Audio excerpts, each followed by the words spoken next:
Now, question number 15. A vertical pole of length 6 meter cast a shadow 4 meter long on the ground. एक vertical पोल है, सीधा खड़ा पोल बच्चों, जिसकी लेंथ है 6 मीटर, 6 मीटर लेंथ का ये पोल है। कास्ट एक शेडो बना रहा है 4 मीटर लंबी, कहाँ पे? ग्राउंड पे। ये ग्राउंड है, ग्राउंड पे। शेडो एक बॉडी की बच्चों, वर्टिकल बॉडी की हमेशा उसके परपेंडिकुलर जाती है, 90 एंगल पे जाती है हमेशा। ठीक है, तो 4 मीटर लंबी शेडो बना रहा है pole. At the same time बच्चों, इस चीज का बहुत बड़ा रोल है। At the same time a tower cast a shadow 28 metre long.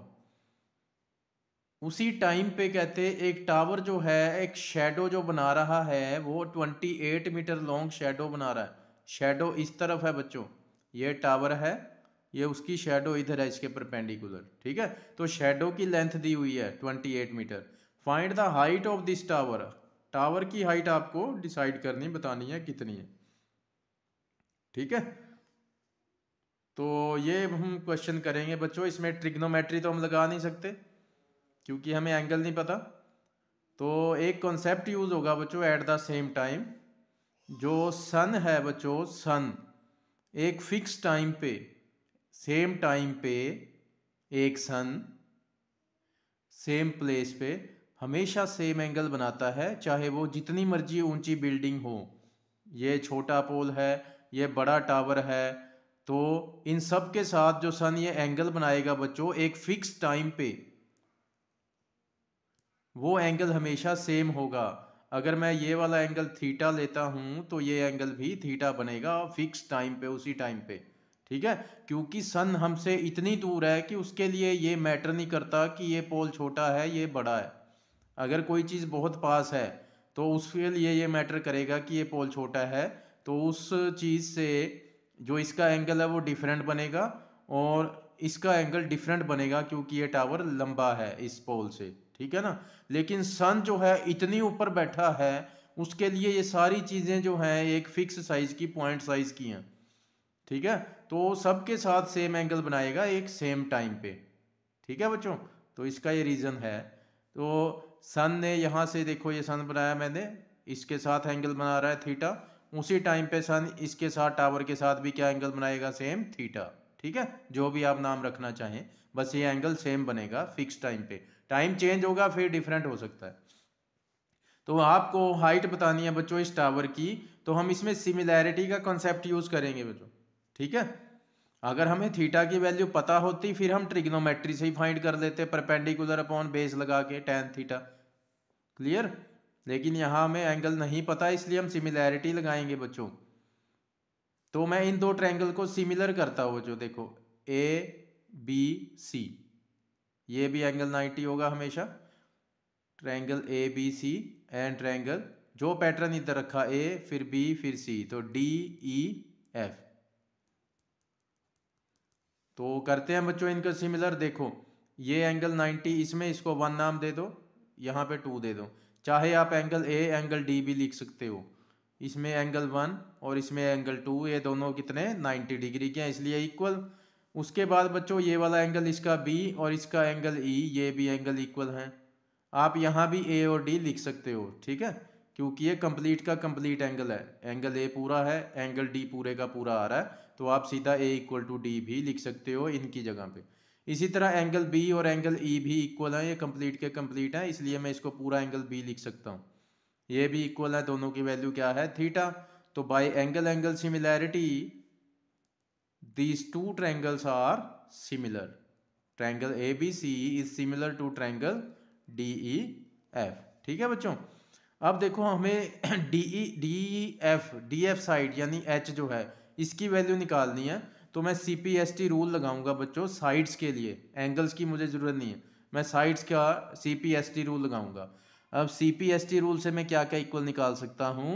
A B upon D E is equal to B C upon E F is equal to A C upon D F. ठीक, लेकिन मैं वो वाली दो sides की proportion निकालूंगा जिन दो sides की हमें वैल्यू पता है। क्लियर। जैसे इसमें 6 मीटर 4 मीटर, इसमें एच और 28, तो मैं इन्हीं साइड्स का यूज़ करूँगा, इस पेयर का यूज़ नहीं करेंगे हम बी सी और ई एफ का, क्योंकि ये वैल्यूज हमें दोनों की नहीं पता। क्लियर है बच्चों? तो इसका यूज़ करते हैं हम, इन दोनों का और इन दोनों का यूज़ करते हैं। तो A B upon D F, ये डी ई है बच्चों, A B upon D E, order change नहीं करना, A B upon D E. B C upon E F नहीं निकालेंगे, मैंने बताया, क्योंकि बी सी ई एफ दोनों की वैल्यू हमें नहीं पता। तीसरा पेयर हम क्या उठाएंगे, A C upon D F, ये हमने निकाल लिया by C P S T rule. Clear है बच्चों? अब वैल्यूज पुट करते हैं। ए बी की वैल्यू क्या है 4, डी ई की वैल्यू है 28 इज इक्वल टू ए सी की वैल्यू है 6 अपॉन में डी एफ क्या है बच्चों, D F it is H, जो कि हमने फाइंड करना है। Now cross multiply, 4h is equal to 6 multiply 28, तो यहाँ से हमने h की वैल्यू निकालनी है, तो 4 को इनके डिवाइड में भेज देते हैं बच्चों। h is equal to 6 multiply 28 as it is, upon में क्या चला गया 4, 4 से इसको कैंसिल करें 7 पे, तो h कितना आ जाएगा 42 मीटर। ये सेंटीमीटर में नहीं है बच्चों, टावर कितना बड़ा होता है तो मीटर में होती है हाइट इनकी। क्लियर है बच्चों? एक क्वेश्चन बहुत इजी सा क्वेश्चन था, देख लें इसको। ये एंगल 90 इक्वल, ये थीटा थीटा इक्वल, तो सिमिलर होगी। सीपीएसटी से हमने ये साइड्स निकाल ली प्रोपोर्शन इक्वल, जिनकी वैल्यू हमें, जिनकी वैल्यूज की इन्वॉल्वमेंट है, मतलब इसमें तो कोई वैल्यू पता ही नहीं बी सी एफ की, इसलिए ये वाला जोड़ा हमने नहीं निकाला। ठीक है बच्चों, तो एच आ गया। नेक्स्ट क्वेश्चन देखें, इसकी स्टेटमेंट यहाँ भी लिखी है मैंने दोबारा, फिर यहाँ पेज खत्म हो गया था इसलिए दोबारा यहाँ पे देखें। A D and P M, A D and P M are medians of triangle A B C and P Q R respectively, यानी ए डी जो है ए बी सी का मीडियन है, पी एम किसका, पी क्यू आर का median है। Also triangle A B C similar to triangle P Q R, ये भी गिवन में है। आपको प्रूव क्या करना है, A B upon P Q equal to A D upon P M. ये क्वेश्चन इजी है बच्चों, इंपॉर्टेंट भी है। देखें,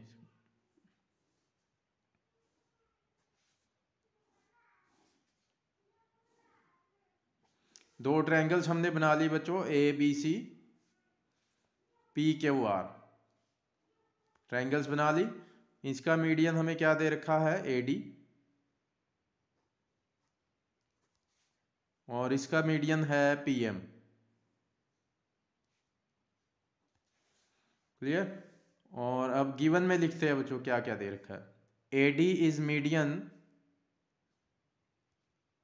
of triangle A B C, तो मीडियन वाले क्वेश्चन हमने क्वेश्चन नंबर 12 भी किया बच्चों, क्वेश्चन नंबर 14 भी किया। उसमें आपको पता ही है, बार बार यही कंडीशन यूज हो रही है कि ए डी मीडियन है, इट मीन्स ए डी ने इस बी सी के दो इक्वल हाफ कर दिए। ठीक है ना, यानी B D is equal to D C is equal to, दोनों की वैल्यू क्या होगी, हाफ ऑफ बी सी, ये और ये डी सी दोनों क्या होंगे, बी सी के हाफ हो जाएंगे।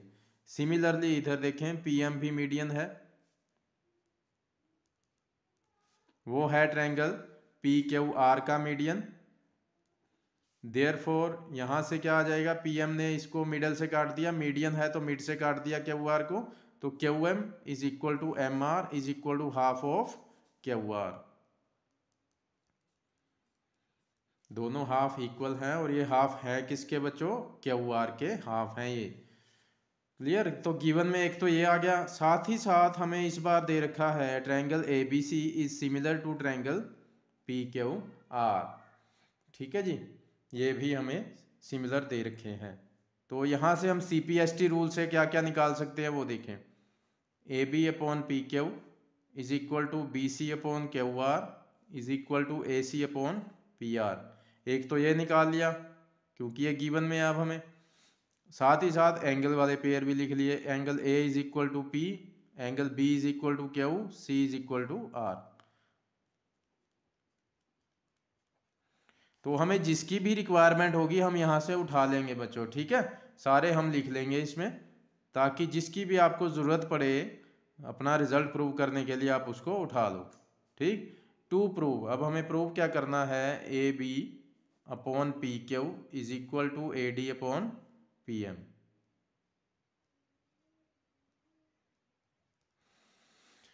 ठीक है बच्चों, A D upon P M, A D और पी एम क्या है, मीडियन है। अब इससे रिलेटेड बच्चों एक क्वेश्चन भी बनता है, मैं आपको बाद में बताऊंगा, ये थ्योरम के बाद में।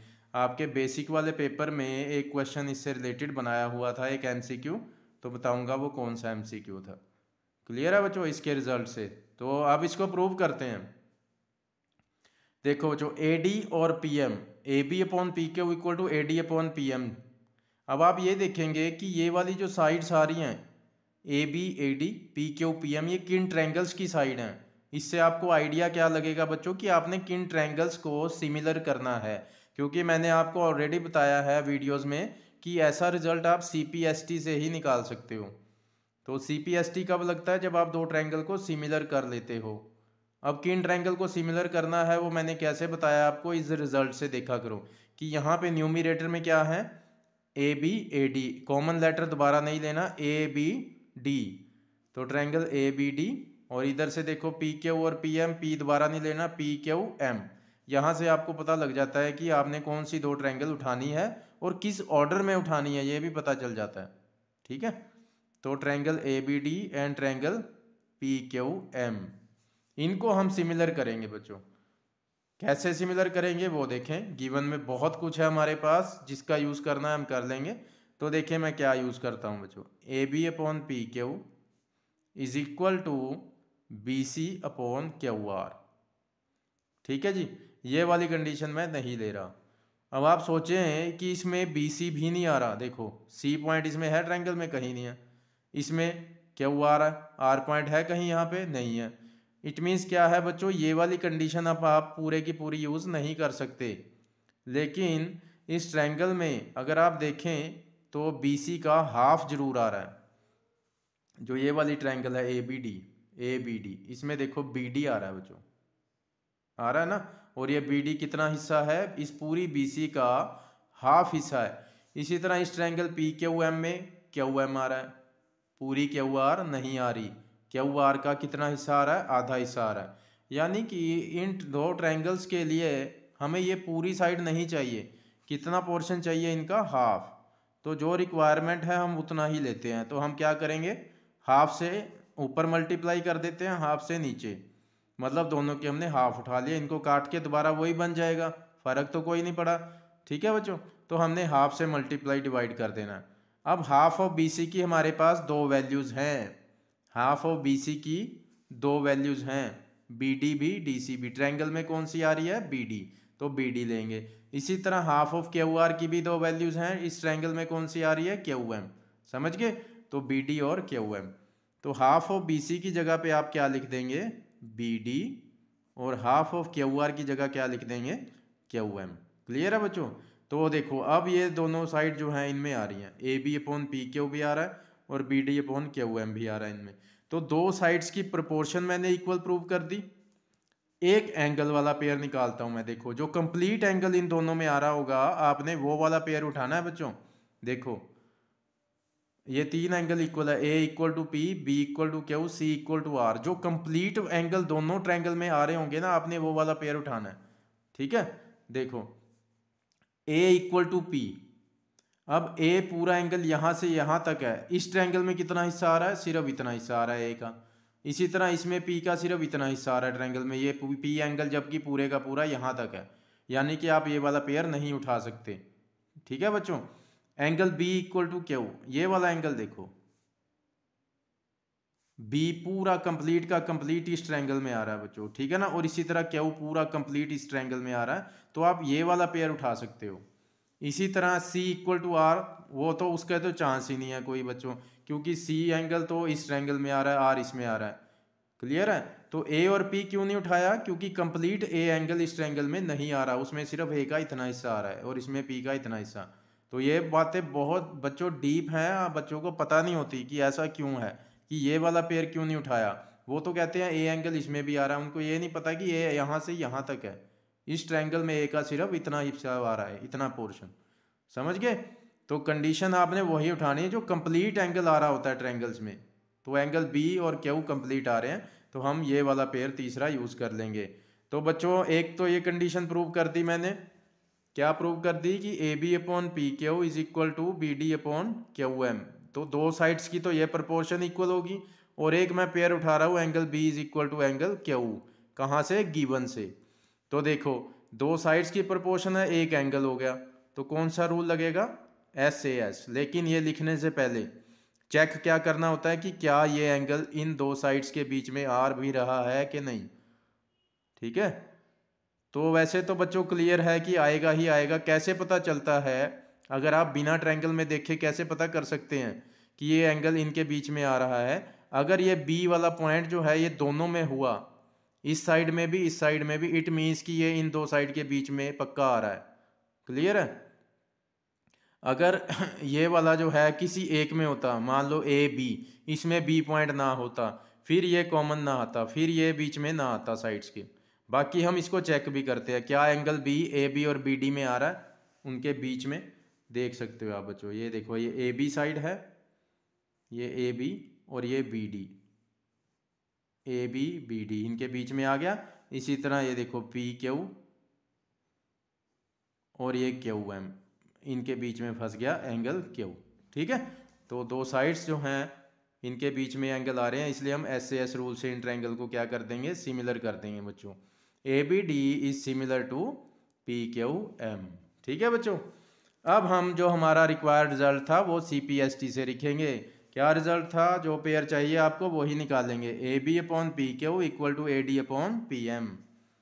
ए बी तो इधर से अपॉन में क्या आएगा, P Q is equal to A D, तो अपॉन में क्या आएगा इधर से बच्चों, पी एम।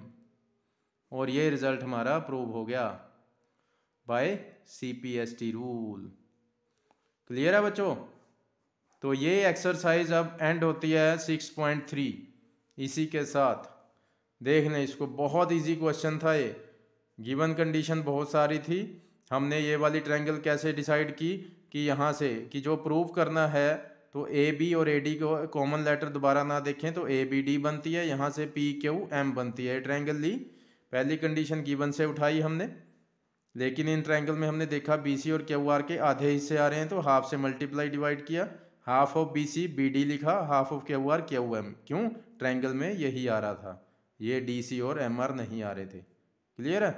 तो एक हमने angle B equal to Q वाला पेयर गिवन से उठा लिया, ठीक है बच्चों। यही क्यों उठाया, क्योंकि ये पेयर जो है इन दो साइड्स के बीच में आ रहा है। दूसरी बात कि ये कंप्लीट एंगल दोनों ट्रायंगल में आ रहे हैं, ये कंप्लीट नहीं आ रहे। तो इस तरह से हमने निकाल ली बच्चों।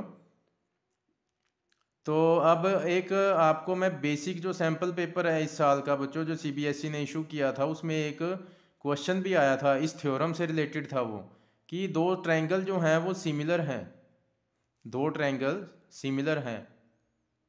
कहते हैं उनकी साइड की रेशो दे रखी है आपको, उनकी साइड की रेशो 4:9 थी A B upon P Q की।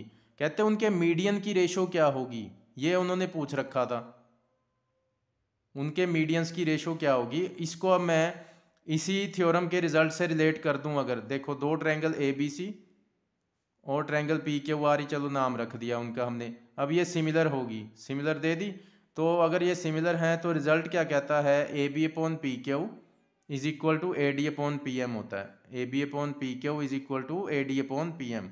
ए बी अपॉन पी क्यू क्या है, इनकी साइड्स की रेशो है। ये ए बी इस ट्रायंगल की साइड है और पी क्यू इस ट्रायंगल की साइड है, तो इनकी साइड की रेशो क्या दे रखी है हमें, 4:9।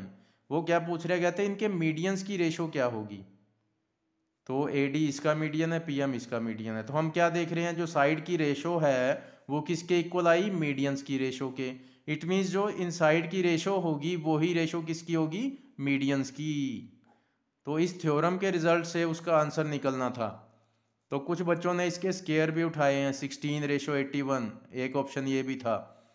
तो इस रिजल्ट से उसका आंसर आएगा, जो साइड की रेशो है वही मीडियन की रेशो होगी, यानी सेम टू सेम। कब, अगर ये ट्रायंगल सिमिलर है। तो इस तरह से वो क्वेश्चन बना था, ठीक है। तो यहाँ भी ऐसे ही देखो, A B C similar to P Q R दे रखी थी आपको, देख लो गिवन में थी ना।